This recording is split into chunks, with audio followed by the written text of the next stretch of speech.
Olá, meninos e meninas do 7º ano, professora Ana Flávia. E mais uma vez estamos aqui dando continuidade às nossas videoaulas de Geografia, onde hoje iremos encerrar o nosso capítulo 8, a energia e o meio ambiente, onde, especificamente, iremos abordar sobre as redes hidrelétricas do Brasil. Uma boa aula e vamos começar!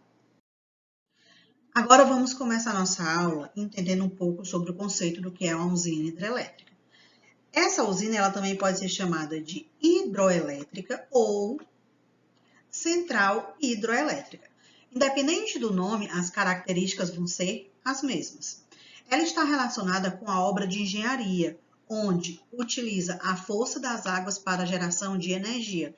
Então, a energia que chega na minha casa, na sua casa, ou na casa de qualquer pessoa no nosso país que seja de forma legal, essa energia ela é gerada através das forças da água, por isso que os responsáveis pelas nossas casas, ou até mesmo a gente, somos obrigados, entre aspas, a pagar a conta de luz mensalmente. Ou seja, essa conta está relacionada com o consumo de energia que ocorre mensalmente, ocorre durante o mês. E essa energia ela é gerada por conta da força das águas na usina hidrelétrica. Então, ela faz o transporte, onde consegue essa força gerar energia e chegar para abastecer as grandes cidades do nosso país.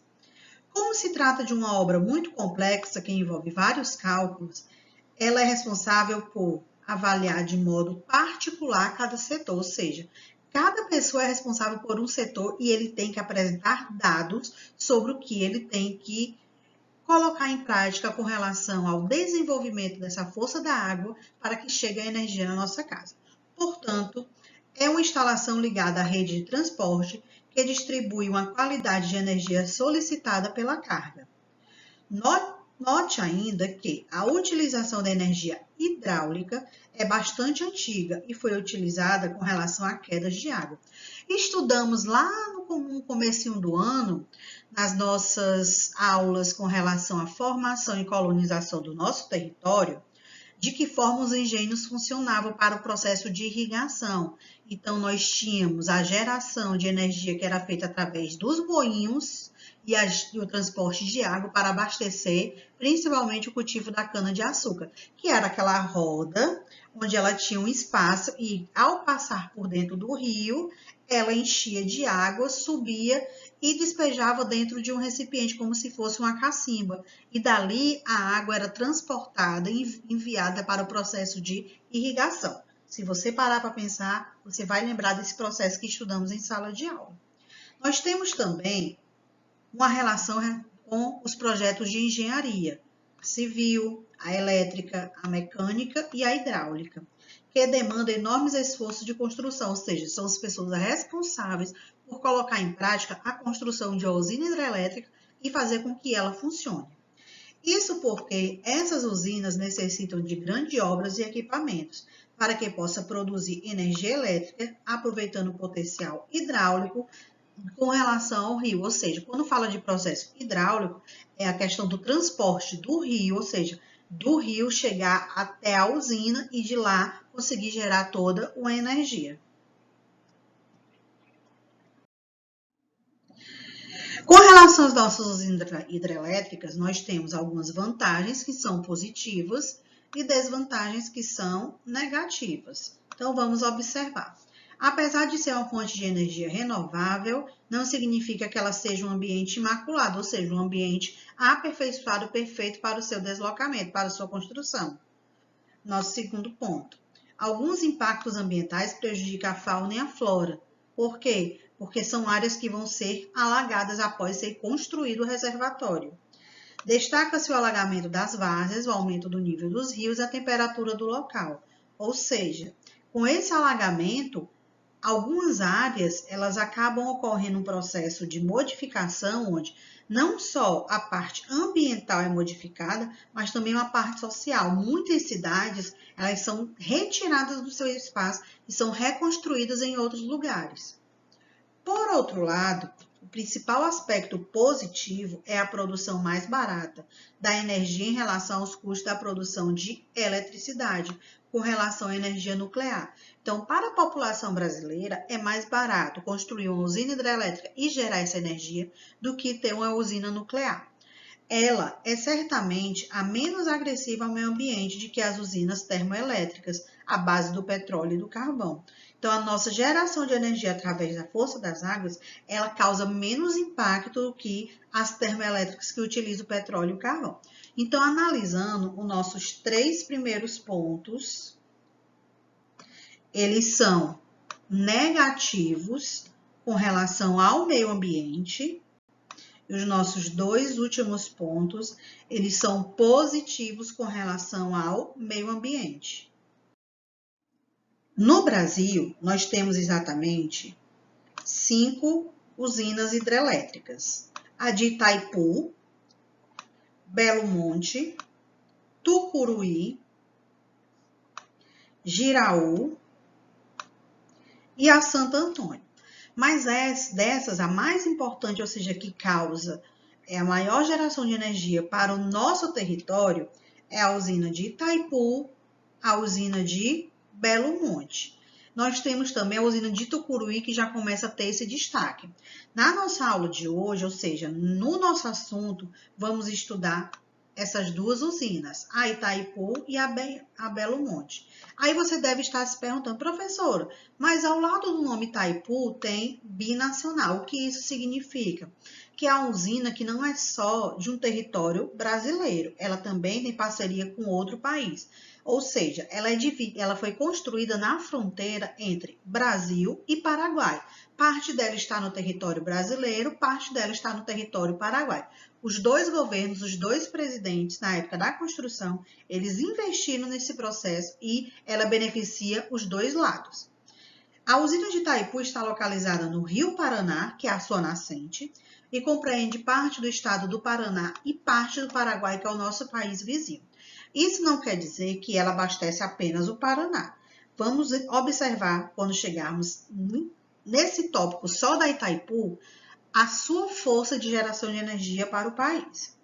A nossa segunda usina é Belo Monte. Ela foi construída no Rio Xingu, no estado do Pará. A terceira usina que nós temos, de Tucuruí, foi construída no Rio Tocantins, também no estado do Pará. A usina hidrelétrica Jirau foi construída no Rio Madeira, no estado de Rondônia. E a Santo Antônio foi construída no Rio Madeira, no estado de Rondônia. Aí você deve estar se perguntando, ué, das nossas 5 usinas, 4 foram construídas na região norte? Exatamente. Por quê? Porque a força das águas da região norte são mais potentes. Então, elas têm esse processo de geração de energia. Mas não quer dizer que ambas abastecem todo o nosso território brasileiro. Agora temos um pouco de curiosidade para você. Não é um território brasileiro, mas ela é considerada uma grande informação. Nós temos a maior usina hidrelétrica do mundo que não é localizada no Brasil. Ela fica localizada na China e é conhecida como a usina das 3 Gargantas. Então, se em alguma atividade, em algum lugar ou até mesmo no seu TD, você tiver essa pergunta, qual a maior usina hidrelétrica do mundo? É a usina de 3 Gargantas e ela está localizada na China. E onde fica a China? Em qual continente a China está localizada? Ela está localizada no continente asiático, ou seja, na Ásia. Cerca de 20% da energia elétrica produzida no mundo é proveniente de hidrelétricas, ou seja, é proveniente da força da água, porque já estudamos em aulas anteriores energia nuclear, energia solar, então são também fontes que geram energia para residências e empresas também, claro. E agora iremos conhecer um pouco sobre o processo de formação histórica e econômica sobre a usina binacional Itaipu, ou seja, a usina que parte fica no Brasil e parte fica no Paraguai. Vamos lá. Essa usina binacional passou a ter o nome de Itaipu por conta de uma origem guarani, ou seja, uma origem indígena, já que povos indígenas não pertenceram só ao país, só ao nosso país, ou seja, só ao Brasil. Nós conseguimos encontrar povos indígenas em todo o território do continente americano. Só que eles tinham uma outra nomenclatura, eles eram denominados por outros nomes. Que nomes eram esses? Os povos pré-colombianos, que eram os astecas, os maias e os incas. Então, Itaipu significa pedra que canta. Por que pedra que canta? Através da força das águas. Então, no decorrer que as forças das águas caem por cima de concretos, na usina hidrelétrica, ela consegue gerar alguns sons que para eles é considerado uma pedra cantando. A usina possui 20 unidades geradoras, o que significa que em condições de clima favorável, ou seja, chuvas em níveis normais, ela pode produzir cerca de 100 bilhões de quilowatts por hora. Isso é pouco? Não, isso é muito. Utilizando o potencial do Rio Paraná, que é o rio que gera o abastecimento para essa energia, onde no trecho em que o rio passa pelo estado do Paraná, a usina de Itaipu ela é considerada uma empresa internacional e não estatal, como pode parecer. Por quê? Por ela ser binacional, ela pertencer a dois territórios, o Brasil e o Paraguai, mas o Brasil é onde tem o domínio sobre ela, ela não pode ser considerada estatal, porque quando a gente fala de estatal, está se referindo a estado, e ela não é de estado, ela é de país. A usina de Itaipu é considerada binacional, pois foi construída a partir da Ata do Iguaçu, documento assinado em 22 de junho de 1966, alguns anos atrás, por ministros do Brasil e do Paraguai, no qual os dois países, tanto o Brasil como o Paraguai, se comprometeram a estudar o aproveitamento dos recursos hidráulicos, ou seja, dos rios, presente nos dois países, que até então era motivo de disputa entre eles, pois ambos queriam ter o domínio próprio dessa geração de energia. Em 1974, chegaram as primeiras máquinas ao local e no final do mesmo ano, a infraestrutura, o acompanhamento dos operários ficou pronto, ou seja, o estudo. Até 1978 foram construídas 9.000 moradias para os funcionários, sendo construído inclusive um hospital. Primeiro eles pensaram em construir moradias porque iam levar anos para essa construção da usina hidrelétrica. Então, por conta do deslocamento do acesso, eles precisavam que os operários estivessem mais próximo possível do local para que a obra fosse agilizada o mais rápido que pudesse. Para isso, perceberam que precisavam construir essas moradias e um hospital porque era com relação à saúde ou qualquer acidente que viesse a ter. Para a construção da barragem, o leito do rio precisou ser secado. Eles precisaram criar uma barragem, ou seja, uma parede, para impedir que o rio passasse para o outro lado. Fizeram a construção no desvio do rio Paraná, com cerca de 50 metros de largura e 2 quilômetros de extensão. Terminado o desvio, em 1978, ou seja, já no final do ano, o rio Paraná foi desviado seu recurso, ou seja, o rio foi desviado para desaguar em um outro rio.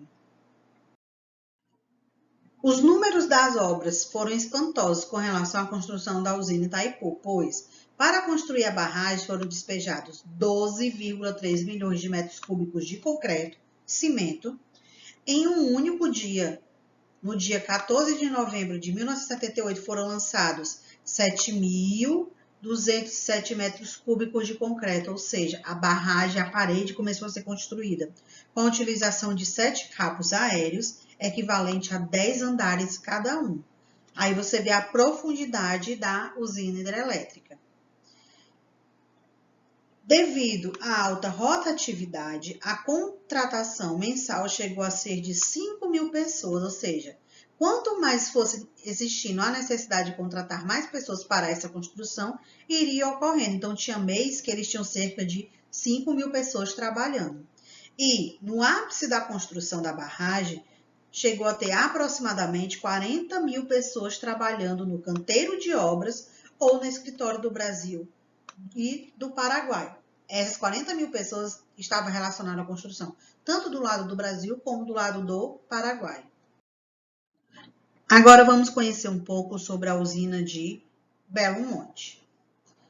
As suas áreas de inundação para o processo de construção e geração de energia estavam relacionados com áreas não ocupadas agricultáveis, ou seja, que não eram áreas que praticavam agricultura, mas eram consideradas reservas florestais, ou seja, eram áreas que tinham uma proteção ambiental que ela não poderia ser devastada.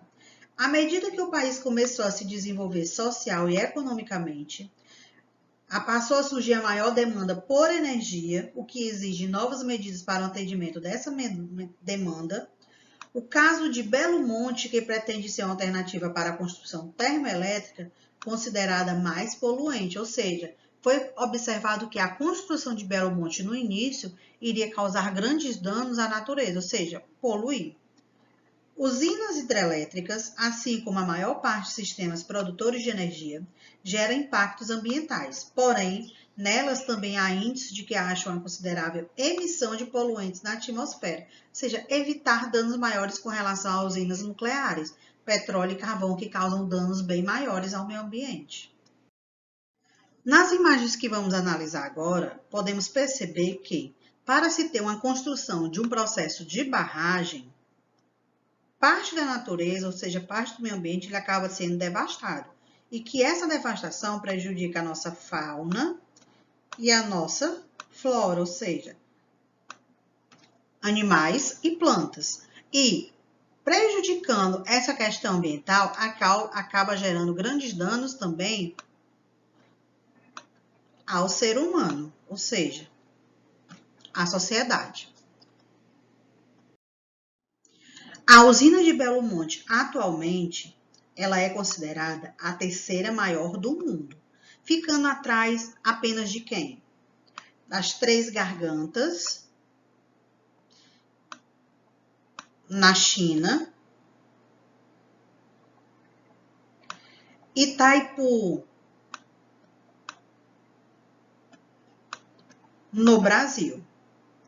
Então, como informação, podemos entender que entre as maiores usinas hidrelétricas do mundo, o Brasil tem duas, que é a de Itaipu em segundo lugar, a de Belo Monte em terceiro lugar. Em primeiro lugar, nós temos a usina de Três Gargantas, que fica na China, e em quarto lugar, nós temos a usina de Guri, que fica na Venezuela. Nós temos também uma outra usina que ela está começando a se desenvolver e ela está em quinto lugar entre as usinas mais importantes do mundo e fica no nosso país, que é a usina de Tucuruí. Por que ela está sendo considerada, começando a entrar nesse mercado de usinas mais importantes, maiores do mundo? Porque ela tem duas usinas, a usina de Tucuruí 1, a usina de Tucuruí 2. Então, juntando as duas, elas começam a gerar um grande potencial de energia elétrica. Nesse ponto, então, podemos destacar que, mais uma vez, lembrando a vocês, Três Gargantas é a primeira usina hidrelétrica do mundo, ou seja, a maior usina hidrelétrica do mundo. Depois nós temos em segundo lugar a de Itaipu, que fica no Brasil. Em terceiro lugar, Belo Monte, que também fica no Brasil. Em quarto lugar, Guri, que fica na Venezuela. E em quinto lugar, entrando, nós temos agora Tucuruí, quando junta as duas usinas, a Tucuruí 1 e a Tucuruí 2. Então, juntando as duas, elas têm um grande potencial e ela acaba ficando em quinto lugar. Ao observarmos a imagem, podemos perceber que dentro de um processo de construção das usinas, principalmente aqui a de Belo Monte, o impacto ambiental que ela é causado. Toda essa área de construção, ela era verde, ou seja, tínhamos fauna e flora. Então, para que esse processo de construção ocorresse, toda essa área precisou ser devastada. E aqui concluímos a nossa primeira aula dessa semana e encerramos o capítulo 8, a energia e o meio ambiente, onde estudamos sobre as redes hidrelétricas brasileiras, ou seja, de que forma a energia elétrica chega diretamente nas residências do Brasil. Espero que tenham gostado da aula, tenham compreendido. Qualquer dúvida, tirem no Class. Até a próxima e tchau!